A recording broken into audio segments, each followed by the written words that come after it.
Hi everyone, Paul here from G-Shocker. So today I want to talk about watch sizing, how it actually works, and how to find watches that genuinely fit and feel good on the wrist. So a lot of people think that watch sizing is as simple as wrist diameter versus case diameter, and so they'll often completely dismiss and overlook bigger watches such as G-Shocks. And I get why. It sounds logical. And case size is what's always listed in product specs and talked about in reviews. And people think in terms of 38 is small, 40 is normal, and 42 is big. But here's the thing. Most of the watches that don't fit, the diameter was seemingly fine. So why do so many of the watches that should fit end up feeling wrong? Well, it's because it isn't that simple. And by the end of this video, you should have a much clearer idea of how to pick watches that actually fit well. So the first thing to understand, and this is where most sizing advice goes wrong, your wrist is not a tube. It has a flat top and then it curves away on the sides. And when you wear a watch, it doesn't sit on your wrist circumference, or rather, it doesn't sit entirely on it. It sits on the flat part on top. And that section is the only part of your wrist that really supports the weight of the watch. And once you understand that, a lot of the sizing mistakes suddenly make more sense. So, although the flat top of your wrist is what matters most, it's still worth measuring your wrist circumference. Not because it tells the story, but because it's the language that most people use. So if, for example, you watch in a review and someone says, "I've got a 7-inch wrist," that gives you a useful reference point. So my wrist is exactly 7 inches, which is about as average as it gets. Could it be any more average? And a 7-inch wrist typically has a flat top of around 48 to 50 millimeters, which is true for me. And that's a really important number to know, and we'll come back to it. So the next thing, and before you go measuring your wrist, let's talk about where the watch should actually sit on your wrist. So ideally, a watch should sit just above the wrist bone on the pinky side, not on the bone because it'll rock, and not halfway up your arm because it'll slide, and you'll look ridiculous. So this position gives you comfort, and it keeps the watch well centered. So if you've got a watch that constantly rotates or feel like it's fighting your wrist, it's often not the size at all. It's just sitting in the wrong place. So if it's not all about case diameter, what actually matters? So lug-to-lug matters more than diameter, and the reason is simple. So lug-to-lug tells you how much of your wrist the watch is actually trying to span. And a watch fits properly when the lugs start to curve down exactly where your wrist stops being flat. That is the sweet spot. If the lugs go past that point, they can be unsupported and they kind of float, and the strap pulls the watch off center. And that's why a watch can look fine but feel unstable on the wrist. And on the flip side, if the lug-to-lug is too short, the strap angle gets very steep, pressure points form, and the watch feels perched instead of planted on your wrist. So there's a usable range here, not one perfect number. So let me give you an example. So let's take this Citizen Navy Hawk. On paper, it looks big, 45 millimeters across, and it's enough to put a lot of people off. But when you actually take a look at the lugs, they're almost non-existent, giving it a lug-to-lug of not much more than 45 millimeters. The lugs on this are very short, they curve early, and then the bracelet drops down immediately. So instead of fighting your wrist, the watch just flows with it. And that's why it wears so much better than the numbers might suggest. And yes, it's still a big watch and it might look big, but it fits well.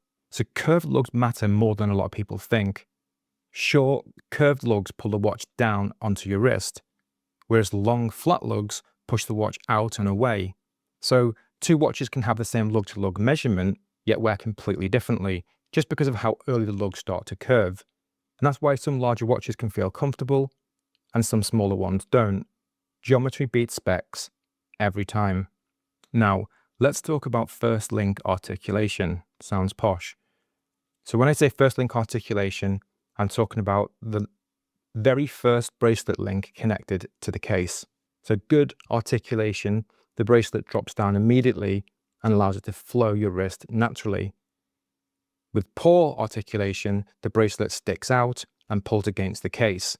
And when this happens, the watch feels bigger than it actually is. And this is also why the same watch can feel really awkward on a bracelet, but great on a NATO. Leather, rubber, and fabric straps flex and absorb movement naturally. Bracelets don't, so articulation and sizing matter much more. So if you do have a watch on a bracelet that feels too big, definitely give it a go on a NATO or a rubber strap. Now, case diameter does still matter, just not really for fit. The diameter affects the visual presence, whereas lug-to-lug affects how the watch sits. And that's why a 39 can wear huge and a 43 can wear comfortably. Once you separate these two ideas, most sizing arguments disappear.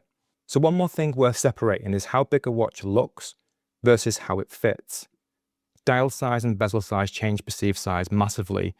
A watch with a large dial and thin bezel can look huge, even if it fits comfortably.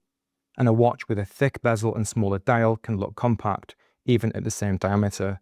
So two watches with identical measurements can feel and look very different, even if they sit the same on the wrist. So case thickness and weight can often be the silent deal breaker. So thickness controls balance, and the thicker a watch is, the higher the weight sits off your wrist. And the higher the weight, the more leverage gravity has. And that's why thick watches can often feel top heavy, unstable, or like they want to twist. And a thick watch isn't always bad, it just needs help from curved lugs and a good case shape. A chunky diver can feel great, and a thinner watcher can feel awful. Specs don't tell you everything.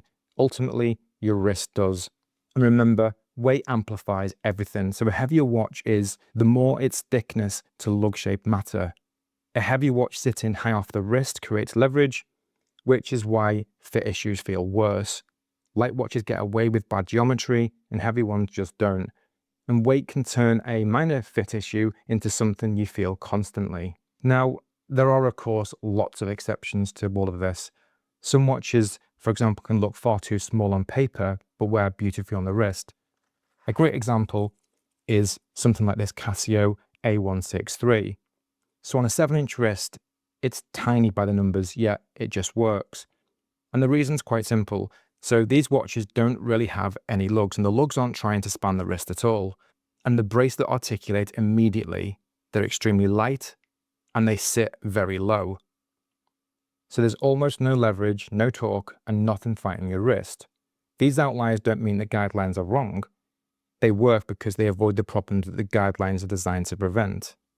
As you can see, this fits perfectly on my wrist, and the strap perfectly contours around the sides. So when you put all of this together, what you're really doing is stacking the odds in your favor. You want a watch to sit in the right place on your wrist, be supported by the flat top of your wrist, curve away naturally at the lugs, and stay balanced rather than top heavy. So in practical terms, that usually means a lug-to-lug close to the width of the flat top of your wrist, give or take a few millimeters, lugs that start to curve right where your wrist stops being flat, and a case that isn't excessively tall or heavy unless the design helps pull it in and support it, and a strap or bracelet that wraps the wrist immediately rather than sticking straight out. And if you get most of these right, and even watches that look odd on paper can often feel great on the wrist. So the sizing guidelines that I've talked about are useful, and they'll get you much closer to a good fit. But watch sizing is not an exact science. All wrists are different, and all watches are different. And how a watch feels matters more than the numbers. The safest bet, if you can, is always try a watch on and see how it sits and how it feels on your wrist. Because comfort is something that you feel. It's not something that you can fully spec sheet your way into. So hopefully this has helped you understand what really matters when it comes to sizing a watch. If you found this useful, give the video a like and consider subscribing as it really helps the channel. This has been Paul from G-Shocker, and I'll see you in the next one.